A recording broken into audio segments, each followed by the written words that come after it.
KCR ప్రకటనపై MLC Addanki Dayakar counter ఇచ్చారు. రేవంత్ ని ఢీకొనే నాయకత్వం బీజేపీ బీఆర్ఎస్ కు లేదన్నారు.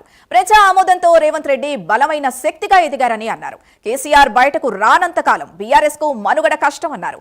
కేసీఆర్ లేకపోతే బీఆర్ఎస్ ఏదో ఒక పార్టీకి ధారాదత్తం చేయాల్సిందేనన్నారు అద్దంకి దయాకర్.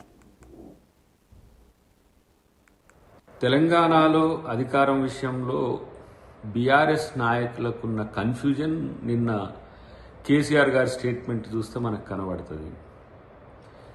కేసీఆర్ బయటికి రానంత కాలం ఆ పార్టీ మనుగడే కష్టమనేది నా యొక్క అభిప్రాయం. ఎందుకంటే సరే గత ముఖ్యమంత్రిగా తెలంగాణ ఉద్యమకారునిగా లేకపోతే ఆయనకి ఏమన్నా ఉన్నా దాన్ని ఏమైనా బయటికి వచ్చి కొట్లాడితే పార్టీ బతికే అవకాశం ఉంది తప్పితే అధికారం అనేది కల్లా. ఒకటి ఏంటి, కేటీఆర్ నాయకత్వాన్ని ముందుకు నెట్టిండు, టెస్ట్ చేస్తున్నాడు, ఆయన ఫెయిల్ అవుతున్నాడు. హరీష్ రావు అనుమానాస్పదంగానే ఉన్నాడు, ఏం చేయాలనో అర్థం కావట్లేదు. కవిత బయటికి వెళ్ళింది.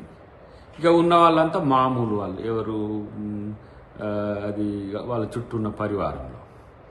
సో ఇప్పుడు కేసీఆర్కి ఈ ఆశ రావడం అనేది ఆశ్చర్యం అనిపించకపోయినప్పుడు కూడా కాంగ్రెస్ ఫెయిల్ అవుతుందనే నోషన్ను ఎస్టాబ్లిష్ చేసే పనిలో భాగంగానే కలిసిన వాళ్ళకి ఏదో ఒక స్టేట్మెంట్ ఇచ్చినట్టుంది. కానీ కేసీఆర్ బయటికి రాకపోతే మీ పార్టీని ఆల్మోస్ట్ ఆల్ ఎవరికో ఒకరికి మీరు దారదత్తం చేయాల్సిందే. అది బీజేపీకా లేకపోతే ఇంకా దేనికి చేస్తారో తెలియదు, లేకపోతే వివిధ రకాల రూపాల్లో వచ్చే వాటితో కలిసి బీఆర్ఎస్ పనిచేయాల్సిందే తప్పితే భవిష్యత్తు ఉంటుందని అయితే నేను అనుకుంటున్నాను.